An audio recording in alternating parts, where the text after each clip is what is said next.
Hi, I'm Steve Jackson. We're here at Buxworth Cricket Club on the 24th of October 2017, interviewing Alan Hill in a series of interviews about his career, a very distinguished career.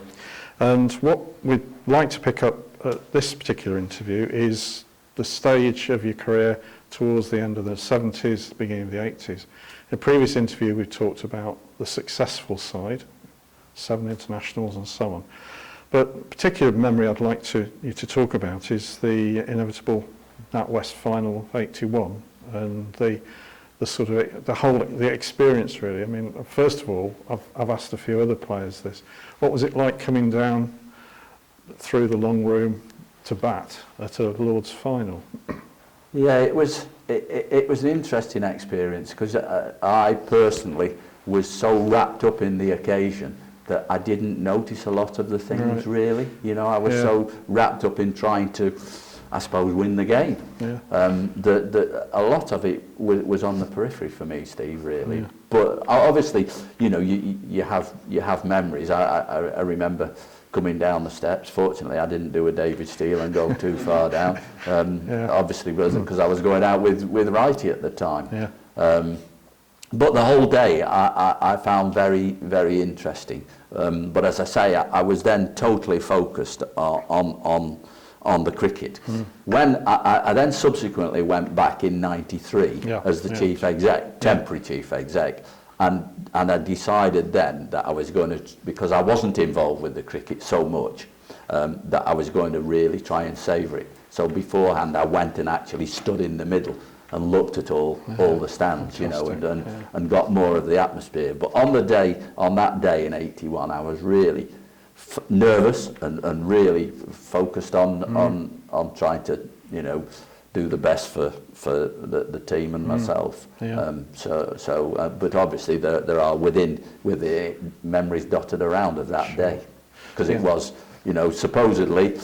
They said first Nat West final, but 2 unfashionable clubs. Not like, I think I may have even read on the morning, not likely to be a great final. Yeah. Yeah. And as it turned out, how could it be? Yeah. You know, last ball, scores tied. Amazing. Yeah, indeed. Amazing. And you know, Northamptonshire did their bit as part of it as well, of course. But you know, as you say, it was there as a great final, and you know, it's just great for everybody. I particularly also want to jog your memory about, I can remember watching it on the TV at home and you taking an amazing catch. And I'd just like you to talk through. Yeah, surely.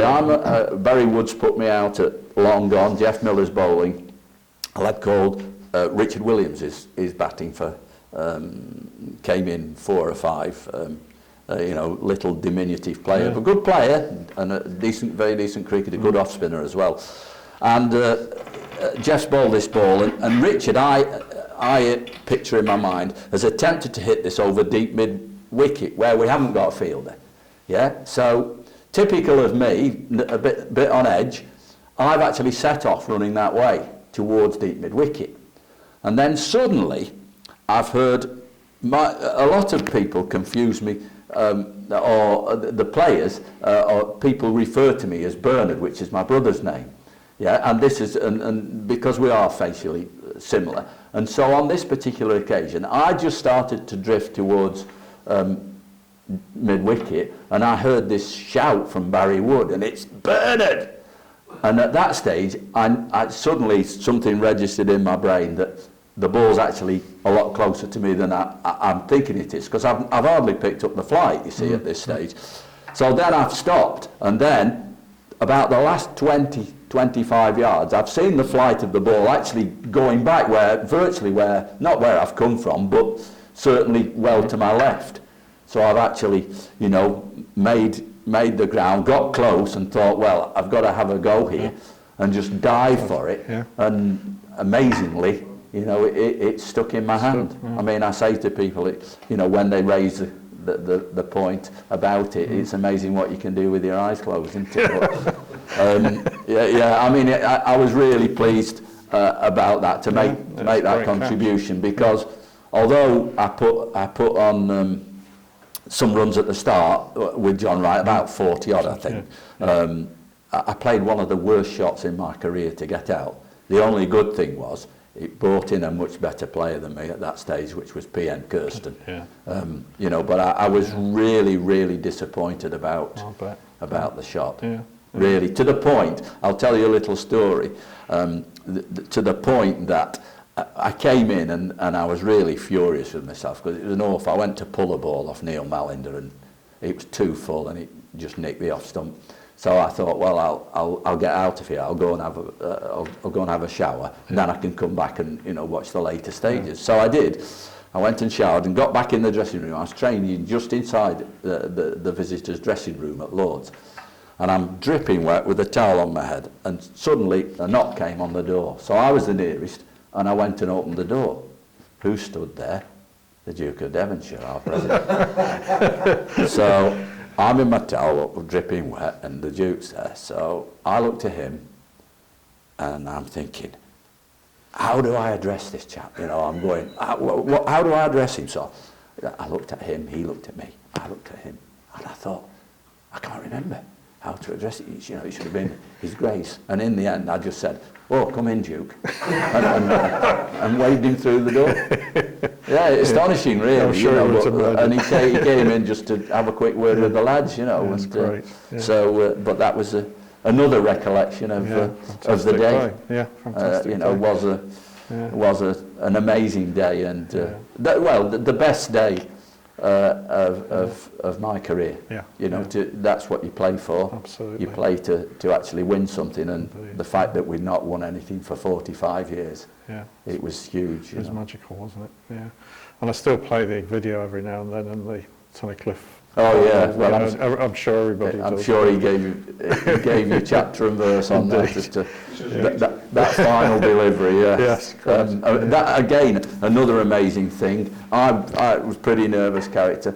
Jim Griffiths ran in the last ball, and I'm in the dressing room, and I'm actually for me quite, just not too fussed. I'm not too nervous, and I was just watching the game, and I looked to my left. And Bob Taylor, who played all these games, international matches, 26 years did he play, in total. Yeah. And Bob was like, couldn't watch the final ball because he played all that time and not won a thing. And the other interesting thing was as well that we actually played the next day. Yes. Can you imagine that? And we played at home the next day. Yeah, extraordinary.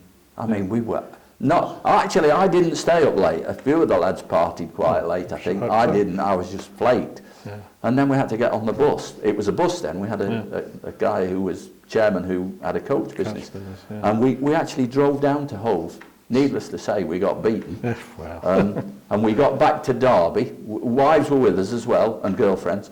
We got back to Derby at 1:30 on the Monday morning. And but for one ball, it would have been a very forgettable weekend. Yes, it's amazing. It really would. We often said after that, you do realise, but if that hadn't have gone our way, we'd have been back in Derby having lost 2 games and lost a final. So it was absolutely amazing, brilliant. Yeah. That's a really, really good point there about that one ball. It just shows you. I went to the '78 final. I can't remember any of it because we lost, and it's probably the other way around if we hadn't batted first. Yes. Yeah. Well, yeah. And I remember half the side were out because the overcast conditions. Yeah, well, that may have been a factor. That was Kent, wasn't it? Yes, it was such a shame. Superbly caught by Tavares, I think. Well, again, I don't think it was a wonderful shot, to be honest, but it was a brilliant catch. He was an exceptional slip fielder, Chris Tavares. Yes, absolutely. So, in its own way, Benson Hedges final in '78 was a highlight, although we didn't win. But then the '81, and you were moving through your career then, still opening the bat with people like John Wright and Peter Kirsten, as you said earlier, coming in. Did you sort of particularly admire any particular players at that period? I mean, you mentioned 1 or 2 in Derbyshire, but I was just thinking of the wider circuit. There were players all around. Yeah. Oh yeah, I refer to it as the golden era of county cricket, basically. Yeah. When you've only to look at the overseas fastball. And just the quality of the players. Clive Rice was a wonderful cricketer. What a tragedy it was that he didn't play more Absolutely. international cricket. He was wonderful, obviously with Richard Hadley, but then you had Imran and LaRue at Sussex. You had Garner and Viv at Somerset. You know, you had Croft and you had Clive Lloyd initially at Lancashire. Rowan Canhigh, what a wonderful player he was. Jeez, wonderful player. And so it's and then again, that's something I also reflect on. You know, you look at, and quite rightly, as an old pro, it's right that if people play for a period of time, look at the record and it will tell you how good they are. The stats don't lie. I'm not talking a short period, but over a reasonable period of time, they'll tell you. And you know, I look at my record, and it's fairly decent. But then if I factor in who we played against, then I think maybe it's a bit better than it might look at. You know, and the fact that some of it was played on uncovered pitches as well. Right. So, but it was I'm so glad I played in the era I played. You know, I'm not knocking the modern era, but I am so glad, because if I'm honest, I do think the county game then was stronger than it is now. Yes, I think you're right. And the fact you're an opening bat, playing those sorts of bowlers, bowling at 80s, 90s regularly, you must have had nerves of steel. You know, as people say, you know, the great Maurice Leyland said, I think, the Yorkshireman, nobody likes fast bowling, it's just that some play it better than others. And people say to you, were you frightened? I'm not sure that's quite the right word. Apprehensive is the right word. That's good. Yes. Sylvester Clarke thundering at you on a bouncy pitch at Lords, then yes, there's some apprehension in it, certainly. But it also gets you going as well. Indeed. You know what I mean? So motivation, isn't it? So you know, there's that side of things as well. And post that 81 final, the motivation was still there, but probably like a lot of players, you were getting towards your mid-30s. And yet, unlike a lot of players, your best season was your final season, your benefit year. Yeah. Well, I think I have to credit Kim Barnett with you know, some of the credit for that.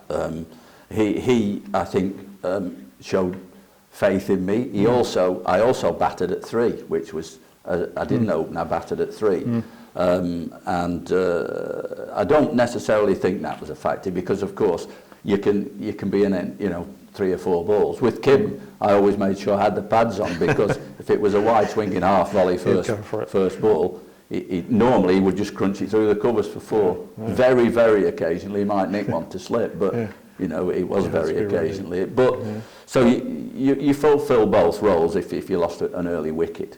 But I think I just felt that I was you know, he saw me as a regular member of the side. I played in you know, all the championship games, most of virtually all the B&H games. I think if you look, my record in B&H is much better than it was in JPL. I was a better longer game player, really, which I suppose is obvious.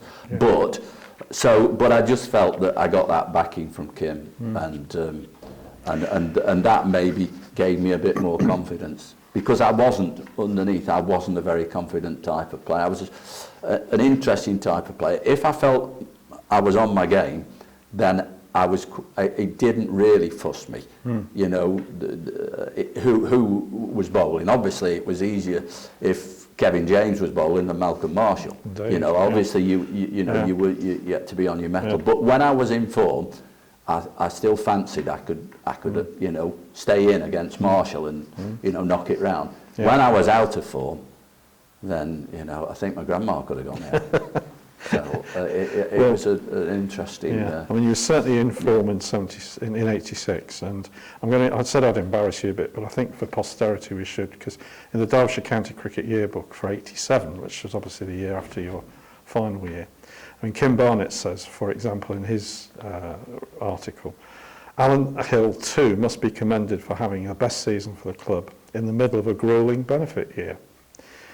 Very few players have been able to do this at the club, and we must be grateful for Alan's great dedication to the game.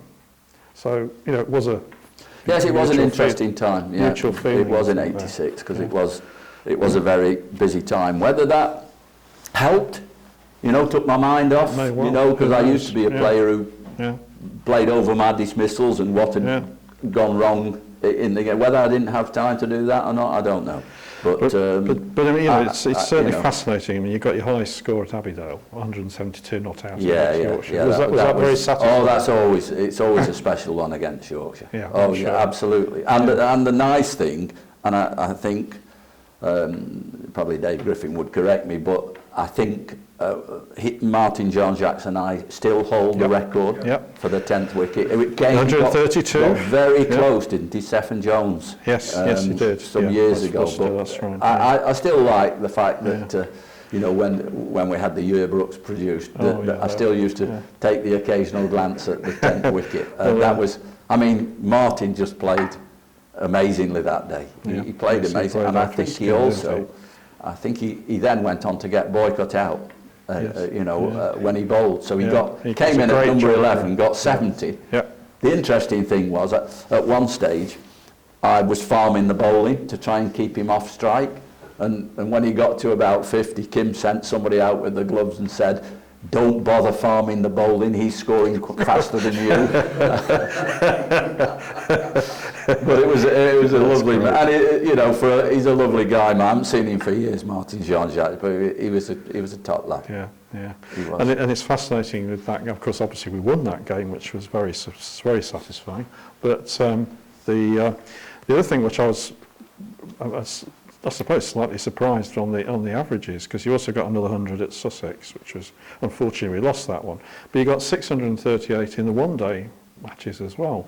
And I think a lot of people tend not to sort of associate you with that kind of production, shall we say, and that was another satisfying season. Yes, it was, yeah. I mean, as I say, I think I said earlier, I think my game was more suited. I think if you look at, interestingly, my Benson's record, or my one day, longer game record, which was Gillette, Nat West, Benson's, it's pretty decent. It is. My John player is not that good. Yeah. But I think we'd forgive him.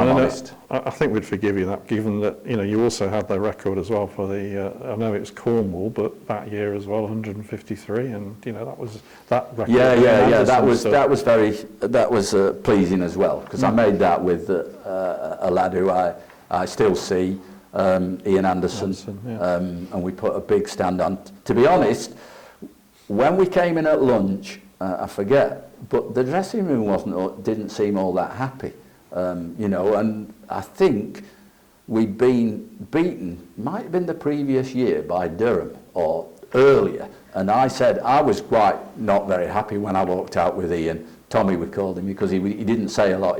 So his nickname was after the guy in the film, the Who film, and I said I was really quite seething, well, not seething, but I wasn't very chuffed on the way back out, and I said words to Ian to the effect that, yeah, we'll show him, we'll bloody show him, meaning the dressing room, and unfortunately then we picked up the pace, and I think we're now 386 or something, 286, so not mine, not 386, but so so that was pleasing. It was pleasing to make that. With Ian, who I used to drive around the country. When I kind of, as a senior player, took him under my wing a bit, and he's still a big friend of mine. So that's great. That was that's really pleasing. Very pleasing. So a great note to finish, in a sense. It was your last season, your best season, and lots of happy memories of that particular. Yeah, absolutely, and also the fact that with the benefit that had impacted on some players' performances, and definitely. I I never wanted that to be levelled at me. Do you know what I mean? I was a deliberate, conscious effort to say, I'm going to make sure that my performances don't drop, and that may have been another factor in the motivation to be, for it to be as successful as it was. Great, thank you, Alan. That's okay, Steve.